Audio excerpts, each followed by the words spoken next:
we would love to welcome Rosella here to the United Spiritualists of the Christ-like Church to share her experiences growing up with spirit and spirits. Yeah, it's true. Yeah.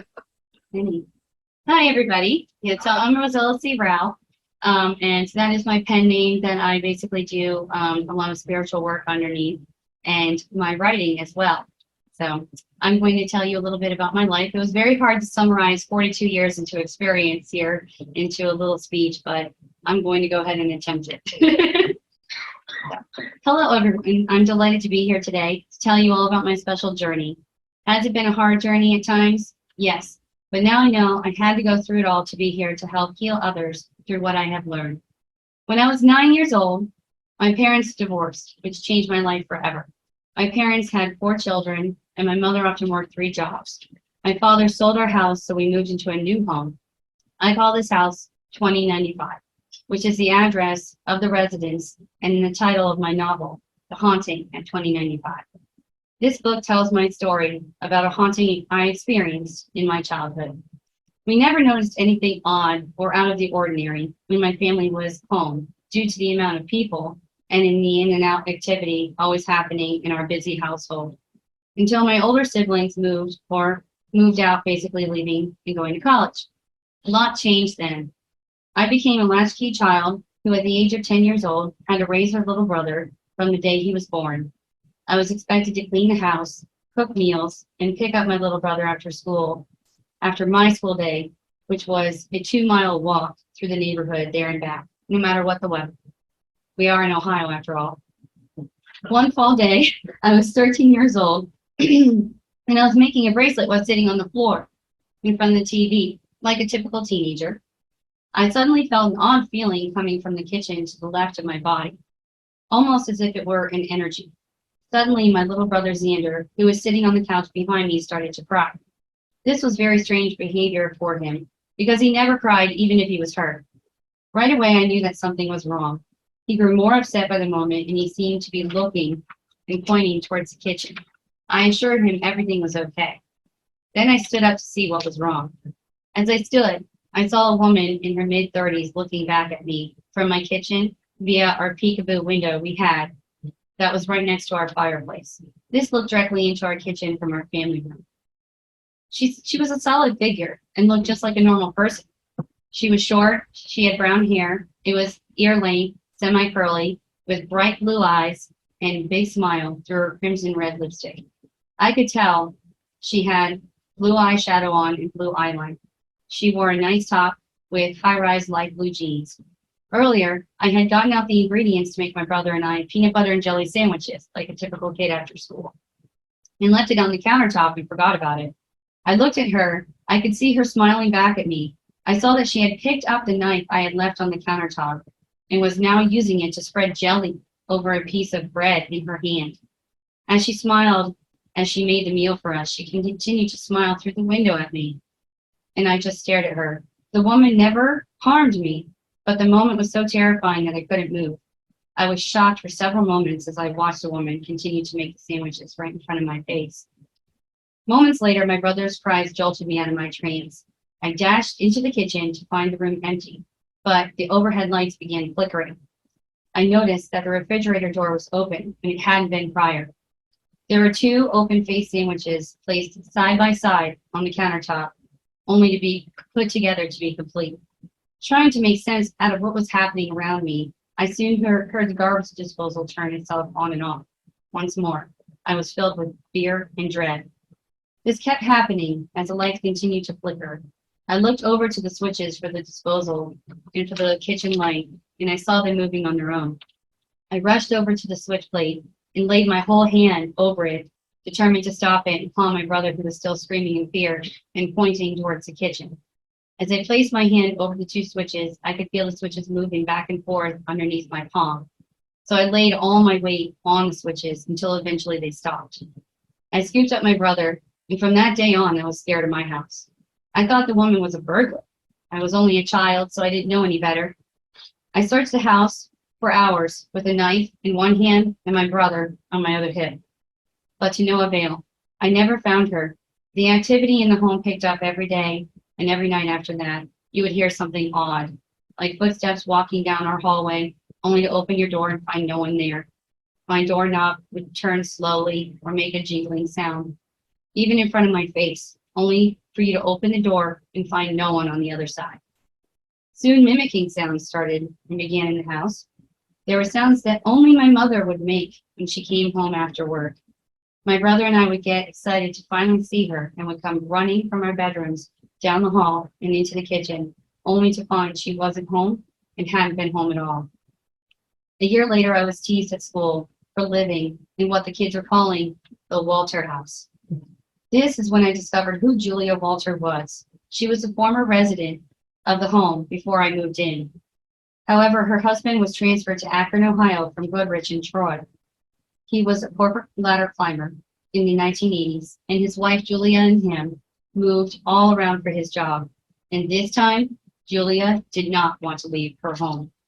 She had truly fallen in love with Troy, Ohio, and St. Patrick's Church. Oddly, I attended this church and school at the same time. Julia was a big volunteer at the church, and everyone knew her name and her smiling face. Yet, what people did not know about Julia was that she was greatly neglected at home. While living in the home, she was often ignored and cursed at by her two oldest children, as well as neglected by her husband, who often was not home or helpful with the children at all. Julia felt alone and suffered a great deal in silence. Her oldest son also acted out at school, and that was before the move, and after the move, it got worse. Julia was left in pain and a deep, dark depression after her move to Akron and longed to be back home in her house again. Julia bought dog leashes from a pet store and made a noose for herself and hung herself in her new garage in Akron 23 days after moving out of the house. This was the woman I saw in my home in 1993. Fast forward a few years later. I have now completed college, was now married to my high school sweetheart from down the street of my old home, 2095, and we had just bought our first home. For the first 3 days I spent in the house, I heard some strange noises, but felt nothing in the home when we were purchasing it, so let it go. I found the house and wanted it, and it was my dream home. Oh, how I loved it. It was so beautiful, and I was so excited to get our things and for the moving truck to come and bring our material items. My mother and brother were happy that we had moved back home. They came back, and they helped me unpack all the dishes, and we were scrubbing the dishes in the sink. My husband was at the store, and I never will forget it. I was washing dishes in the sink, and I was about to begin drying them when I felt a presence right next to me. I told my mother and brother they could go and waited for my husband to come back from the store, but I knew I was alone in my new dream home with a stranger. I turned as I put a dish down and said out loud, "Who are you?" with a lot of anger. After years of 2095, I was not about to live in another haunted house. I was downright angry. There, looking back at me, was a man who looked like he was in his 70s in a tan bathrobe that had a tie loosely on the side. He looked unkempt, and he was holding an old coffee mug in his hand. He looked like he hadn't shaven for days, and very grumpy and displeased I was there. For years, this man banged on our stairs, interrupting my husband and I during romantic moments, and even threw food on the floor and smashed tomatoes and things into the walls if you walked away from preparing a meal. The microwave often displayed 12:34. It didn't matter if it was PM or AM. Several times a day. We never knew why. Eventually the microwave died, and then the new one also gave this display at the same time, 12:34. It was a very strange experience, but years later, I looked up the number and saw it was an angel number. And if you saw this, it meant a big change was coming, or you were about to start a new, fantastic journey. Maybe the male spirit knew more than I did, and he was trying to tell me. I just didn't know. Before our first child, I began buying baby items and was bringing them into the house when suddenly one box was hurled across the room.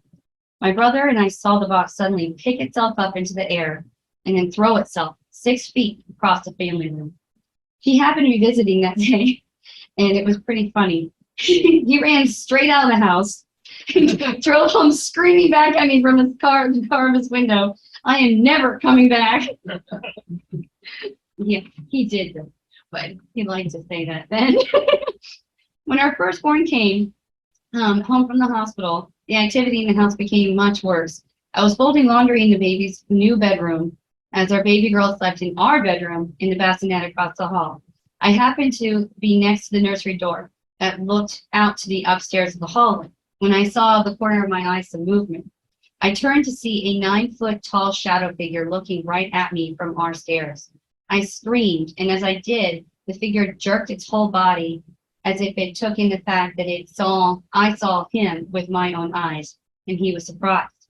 I ran towards the top of the staircase, where the stairs started to descend downward, and looked down the stairs in disbelief and anger from this invasion.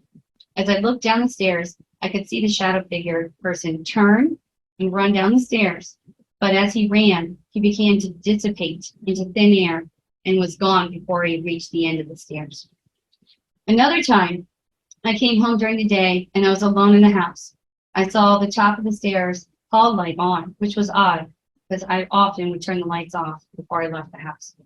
And I was about to walk up slowly when I saw shadow figures as if a play of movement reflecting from the top of the stairs hallway down to the door of our front door directly downstairs. I heard a male voice speaking in the hall upstairs to another man, as if in conversation.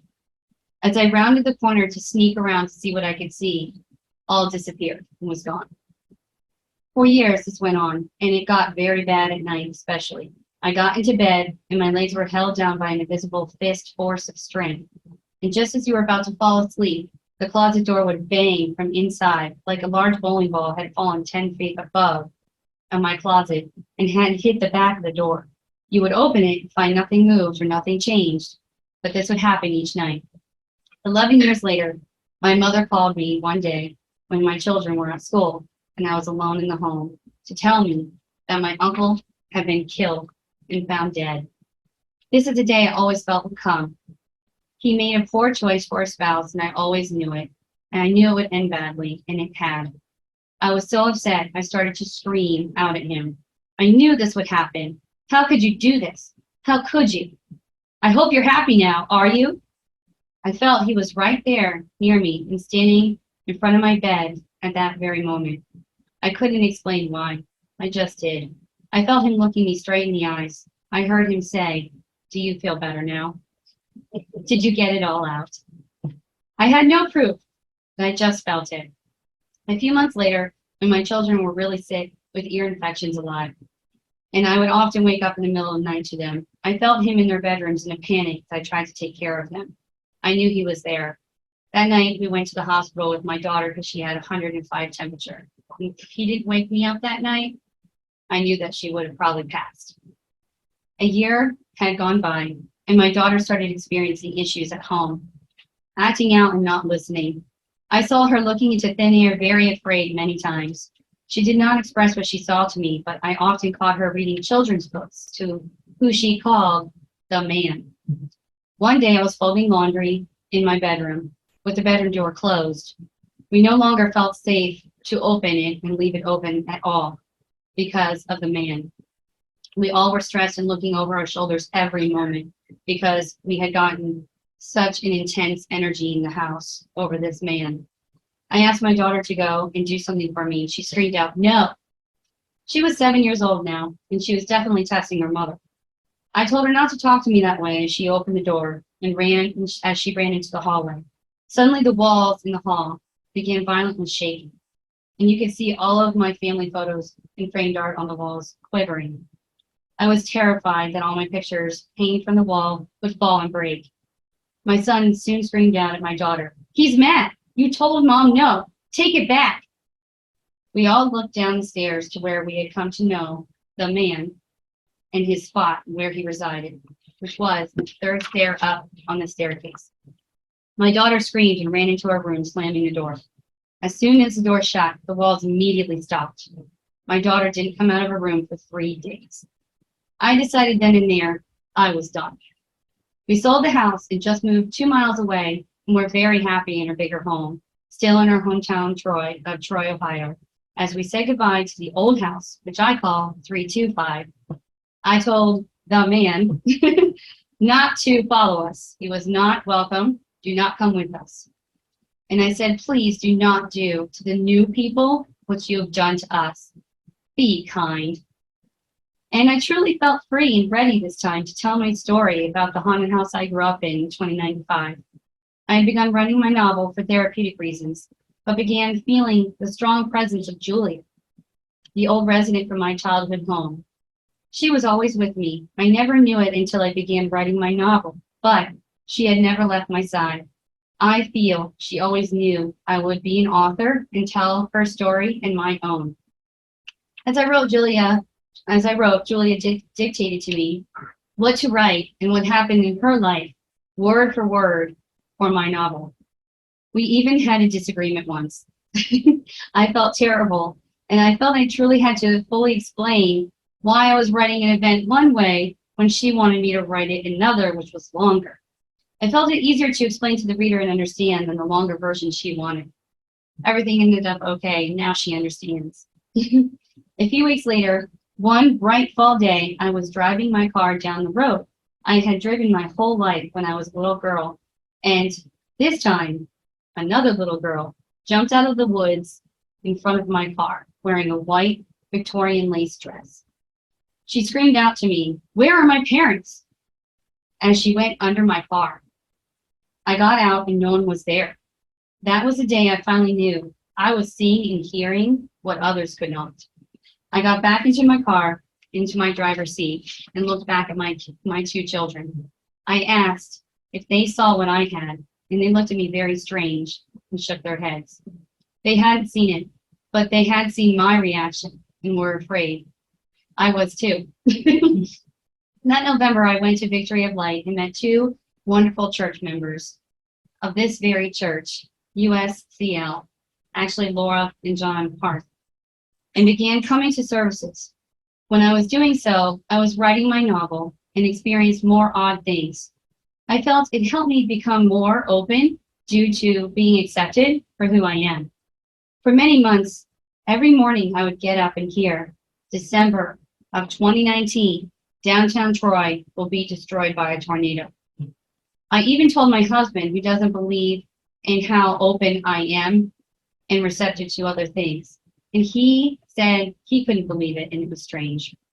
One night in December, USCL was having a messenger reading party at night. I came here and I had a reading from Rick, who is sitting here in the audience today. And he began telling me about a male spirit who was always with me. And he began saying that this person was protecting me and telling me how he loved my children's books. He described all my children's books, and he did not even know me. He said that this male spirit said, "You just wrote a book and you need to finish your novel." I was almost done, and I was in the editing stages of finishing my novel by this time. I was exhausted from hours of rereading my own words, to be truthful, and so sick of myself, I had taken a large break, and I really needed to get back to it. During my reading, Rick said he saw my uncle telling me to do the edits and finish the book. It will help others. Rick did not know me, he knew nothing about me, or I was even an author. And that night, he changed my whole life. I went out with him and Penny after the event, and we talked for hours, and we've been friends ever since. I left and made my way home that dark winter night during a horrible storm. I pulled my car into the garage, thanking God and my uncle for guiding me home safe when my husband ran out the garage door to greet me. He pulled me inside and shoved me in front of the TV and pushed play. He had taped the news that night. I couldn't believe my eyes. The headline of the news that night read, "Downtown Troy destroyed by tornado." The voice that had told me this for months, downtown Troy would be destroyed, had come true. Okay, now I'm listening. The next October, The Haunting in 2095 came out, and it was a silent release due to COVID, and I began doing remote readings full-time from home. I was so busy, I often had 9 to 10 readings a day, Monday through Saturday, and often until midnight. I was experiencing so much, and I had created a blog called my Haunted Travel Blog regarding my experiences during my paranormal investigations I was now doing, and experiences as a medium as I grew stronger and stronger and more in tune day to day. I love traveling to the historical buildings as well as doing paranormal investigations for fun. I felt while writing about the good spirits who spoke to me, I told their stories, and in turn, they were helping me and guiding me. It felt like a perfect combo. Meanwhile, I met a female client during this time who really reminded me of Julia a great deal. Her name was Laura, and she was around my age. I knew if she was like Julia, what that entailed, and knew that she would be a really long challenge. However, she was worth that challenge and also saving her life. By helping Laura grieve over a long period of time, she got through her dark depression and pushed past the people that she felt were holding her back, as well as stopped her bad habit of negative self-talk. Laura reorganized her way of thinking as well, so that she was only thinking positive thoughts and no negatives. She got a new job, and she began a new hobby of painting, and now displays her artwork in galleries all over the state of Ohio, which I predicted in 3 years would be happening, and now it's been exactly 3 years. I am so proud of Laura for all her hard work and perseverance, but most of all, I'm proud of her for never giving up. I knew Laura, as well as Julia, had both come into my life for a reason. I also had changed. I became more open and started using my abilities in a more public setting, using a mix of my schooling in psychology and my gifts. I also booked more reading parties. However, my biggest challenge had not yet come. November 2021, I got COVID from my son and was really sick. I went to the hospital for treatment and did not recover for 4 weeks. This brought my immune system really down tremendously. While I was lying in bed recovering, I began dreaming about a book cover that was pink by Doreen Virtue regarding archangels. I didn't even know this author at all. I had never seen the book before in my life. But then one day while resting in bed trying to sleep, I heard a male voice say to me, "Order the book." I had never heard this male voice before. I knew it must be important, so I picked up my phone and ordered the book right then. I lay back down and I tried to sleep again. However, another book cover came and appeared, and this time I saw the title really well. This book was about energy healing. This book subject felt so familiar to me, but I just didn't know how I could place that in my mind, where I had seen this before. I ordered the book, however. The book came in December, right as I had gotten another illness, severe cold, from my weakened immune system. I was so sick that I had worsened, and I had gotten worse than I had gotten when I had COVID.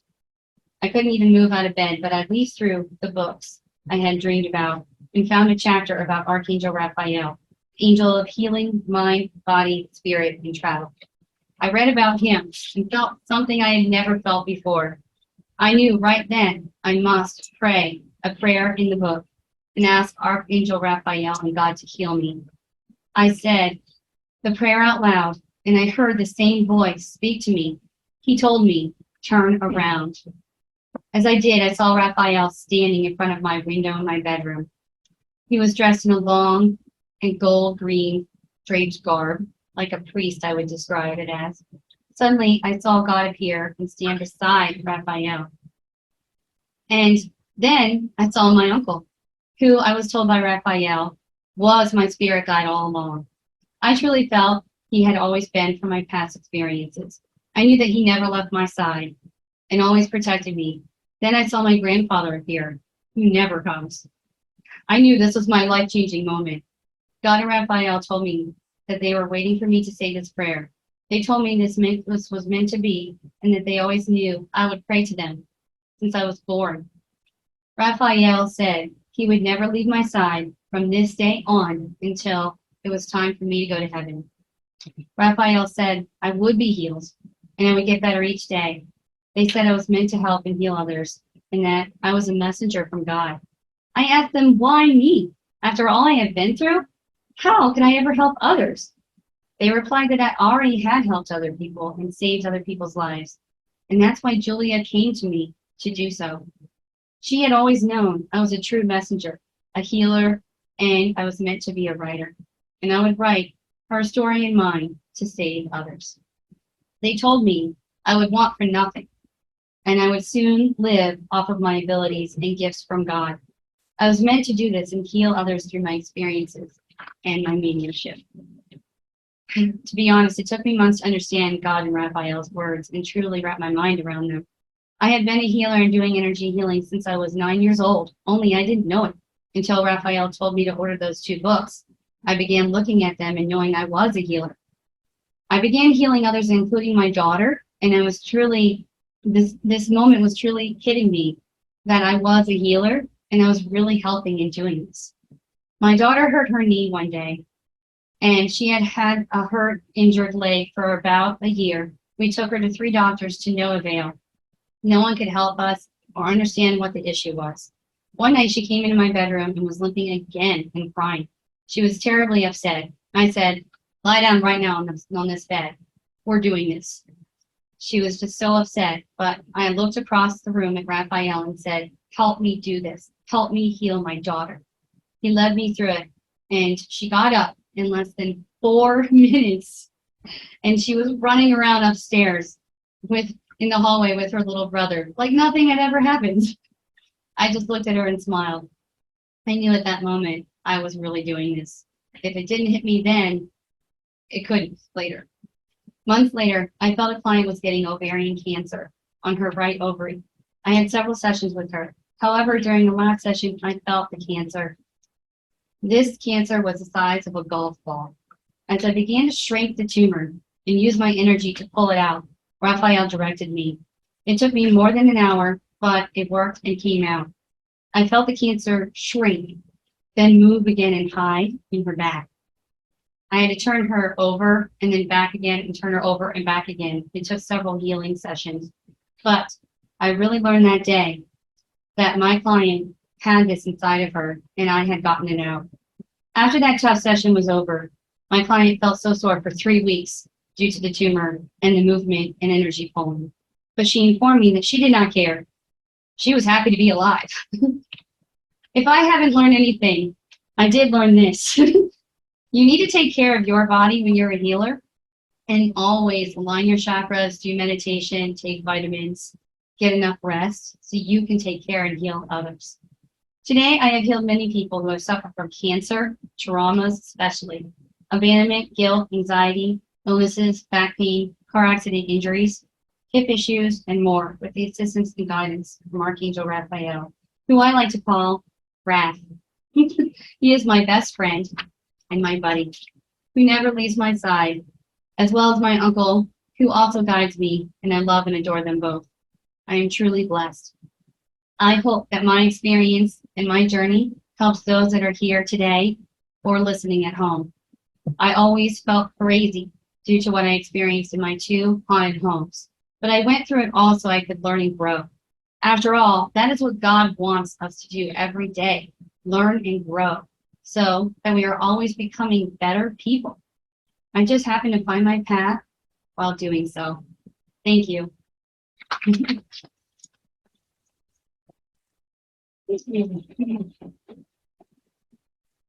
you.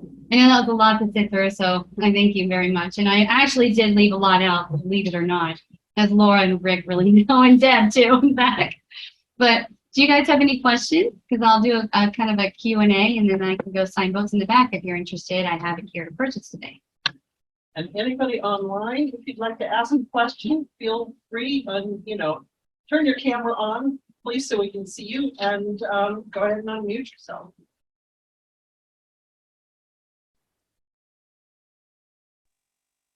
Can we order the book online?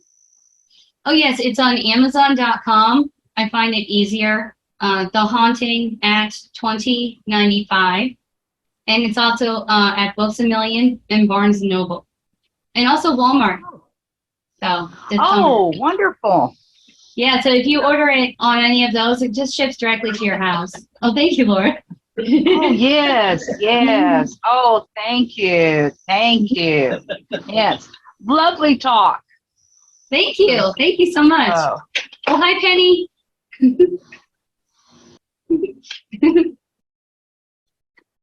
Does anybody else have any questions? Oh, yes. Not really a question for second. Okay. My mother passed away back in 2018. But before that, she said that when she passed, that she'd come back to me as spirit guide. Okay. And I moved back into the house, which she passed away at. Oh, And for the longest time, I kept smelling her perfume. oh, wow. That's really neat. Is it like roses? Yes, Yes, her name was Rosalie. I thought so. That's interesting. Also, I have all kinds of strange things, sounds going on in my house. Nothing dangerous or anything. And then one night there was spirit yelled out, "Hey, John!" Right in the middle of the night. Oh, wow. I was startled. Was it a male Uh, or was that your mom? I don't know. It was kind of I don't know. Remember that or something. I couldn't tell who it was. Interesting. I was getting it was a male. So that's why I asked. Yeah, but who? Do you have an uncle who passed? Who? Do you have an uncle who passed? All my uncles passed. 5 of them. Well, this one was the one that I'm getting that's close to you. Was what? The one that I'm feeling was the one that was really close to you. He kind of looks a little like you. It was Michael George. And he was trying to just, probably say, I'm here. Yeah. I'm here and I'm here and I'm guiding you and I'm protecting you and I love you. And, like me, I don't leave your side because I'm kind of protecting you. This is my job. And sometimes I find, all my readings too, like people, like, even though my uncle's my spirit guide, and then Raph is also my guide as well. And they kind of share me as I joke around. I say that because you guys are always sharing me. And they always joke that I'm such a hard deal to share, But basically, I feel that people have their guides and their spirit guides, but I also feel like you also have your family who comes and protects and guides you too. Like maybe the other one's busy at the moment, so this one's there. Maybe your mom had to go help somebody else. And that's why your uncle was there. And he was like, hey, I'm just going to wake him up. This will be fun. And I'll tell him I'm there. Yeah. Also, when I first arrived here, been here for years, and I kept feeling the spirit guide from a shaman who visited me Oh, okay. actually from my own tribe, Okay. and I believe in past lives, Yeah. all kinds of past lives. Yeah. And apparently this one came just to check on me Okay. on occasion. Well, that's cool. Yeah, I think that we have a lot of people, like, before I got here too, I was thinking, and I told Laura this story last night, I was thinking all of my, people who have passed, / Archangel Michael and Raphael, my uncle, my grandmother. I'm wearing her jewelry today. And I just feel that they're always with me. And then my best friend, Nancy, she died, which Rick knows Nancy and Penny. It's just, you have to thank people and remember where you came from, and it comes back to you. I was just dozing off to sleep when my bed felt like some kind of force just hit my bed. And I woke up and my dog started barking at my corner, and I'm like, oh, somebody's here, I'm a visitor. Well, I sat there and I was like, who is here? And I've never had Archangel Michael talk to me. He's always been there and protected and come when I've asked, but he's never spoken. And then after 3 years, he told me how he was so proud that I was doing this today, that I was coming to help all of you and tell my story and how my journey meant so much to him. And then I felt his wing brush past me. Like it felt like feathers. And I've never had that experience before with him. And I thought that was really amazing. And then after that, my uncle and Raphael, who were there, they said, I'm not leaving your side until after that speech. I'm going to make sure you get there. You're going to get safe. You're going to be fine. And we're really proud of you. And then my grandma Virginia came, and also my best friend Nancy. And they were telling me stories and remembering things. My son runs into my room and he goes, hi, Grandma Nancy. He knew she was there, and she just loved him so much. I think that it just depends on how you look at everything. If you have a haunted house, maybe it's full of great spirits. I did have a bad situation growing up, and then I found out that it was something I couldn't find. I just didn't understand because I was a child. And from my Catholicism, my mother, which is in my book, had shamed me into not telling what I was seeing, and made me feel crazy, alone, and isolated. And I think that Judy, is her real name, identified with what I was going through and knew what I would be. She knew I'd be a mother. She knew I'd be a writer. And she knew that if I really pushed through this, I would persevere. And I really thank God for that experience now, though I didn't understand it and I was scared before because movies, which I hate, teach you to be afraid. But if you embrace it, I might have found out something different at a much younger age. I don't fear them. That's good. That's good. And I'm very glad. I've had many experiences against the terrestrial kind as well. Now, and I have heard that from a lot of people who see, that's Rick and I have talked about too before, and have experiences about like with UFOs, who have gifts. They don't have fear to show. They don't show. They don't fear to show themselves to. Interesting. It is a very big pattern with people. So, and yeah, I have my own stories about that too. So, and I have met a lot of people who have, like you, have had experiences too. So it's very interesting. I think the more intuitive we are, we're just kind of plugged into things that we don't know. And even the other day, a customer of mine, her name is Becky, and she read my book. I've known her for probably over a year now, maybe. And her son's name is Jason, who's a remarkable spirit. He comes to me when something's really wrong. So when he comes, it's like, oh, hi. Oh, God, what's wrong? So it's always kind of my joke. Like, he either has a message for, like, his mom to pass on, or, like, a tornado is about to hit or something in our town. So I'm like, oh, no. But it's really funny because all the people who I had renamed in my story for protection, they were the names of all of her family members. And I didn't even know that 5 years ago, while writing this book and having these experiences, that I was writing and changing all of my characters' names, which I think were whimsically made up, was all of her family members. And then her son, he comes to me probably once a week. And I think that we're all interconnected in ways we just don't know. And probably that's what's happening with you too in the universe. So yeah, it's very interesting. Well, thank you for telling me that. I really value that. Is there anybody else too who has any other questions or stories they want to share too? That I'd love to hear it.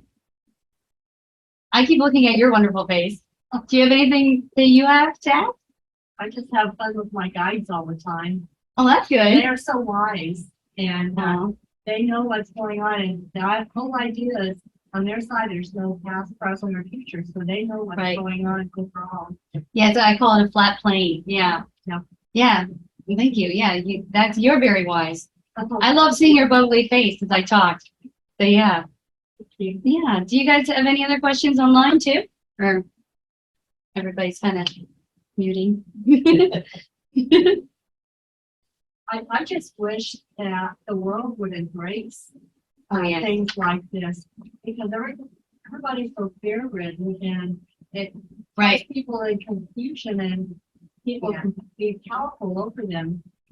But if Yeah. they were open to, like, their story, that would just be so helpful. Thank you. Thank you for saying that. I feel the same way.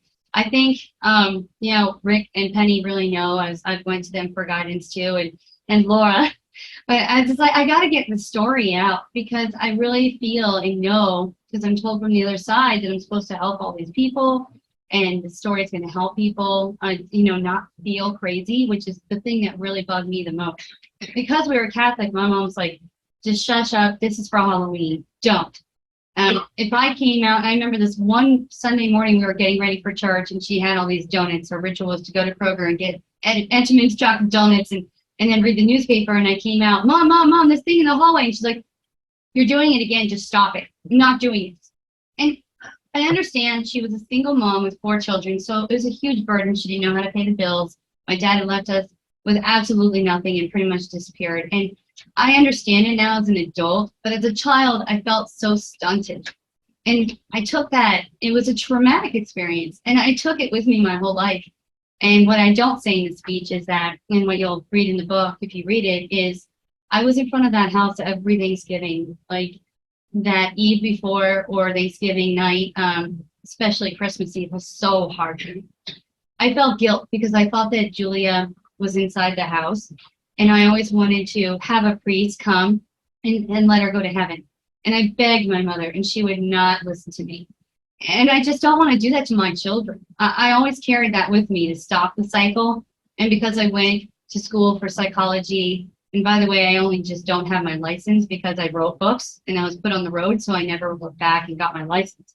But I consider that I use it every single day. I understood that this was a traumatic thing that I needed to push through, but I didn't know how. It's not like you can go to a therapist and go, I'm hearing voices. They're going to think that you're schizophrenic. And I worked with psychology for my residency with people with schizophrenia. I saw how drugged they were. And I just thought, this is like terrible. If people embraced it, like you said, and they like got a hold of this story in a way, and what I've been through and how it stunted me, but how I pushed past it, maybe they wouldn't feel so crazy themselves. Maybe we would all be kind of more living in peace and harmony, and would be able to trust each other more too. I think that's important. But yeah, thank you for saying. Yeah, it's a big story. I understand, and actually, I have things on my Haunted Travel blog as well. So I literally, things happen to me, maybe even sometimes 5 times a day. Things will fly across my, like the room in my house. And it's Raphael just trying to get my attention because I'm kind of not doing what he wants me to do. My lights will flicker. They scare the crap out of my children. But I'm just like, what is it? What does everybody want? I'm supposed to be doing something. I'm ignoring it. So, you know, you just have to kind of push through it and not be afraid, embrace it, and it will come to you, you know. But I love to approach things in a happy, positive manner. And you'll see that too from my blog. I call myself Positive Paranormal. Take the fear out of it. It's not TV. Who needs fear and the devil? And yeah, there's good and there's bad out there. I have seen a lot of bad, but there are also the good and the bad. And sometimes you have to fight through the bad to get to the good. And you know, you have to turn around and go, what have I learned from this? What have I learned? And the help of good friends to bounce it off of, who I drive crazy, help me. So, like Rick, Kenny, and Laura. So I really always am thanking them for being in my life. You know, you have to have good friends who understand you and who don't think you're kind of crazy, because you're hearing these things and having these experiences that are life-changing, altering things. So I hope by telling you guys, I help others. That's all I can hope for. Thank you. Well, if nobody has any other questions. I'm going to go ahead and end the recording. Then I will get this recording posted on our YouTube channel. Thank you.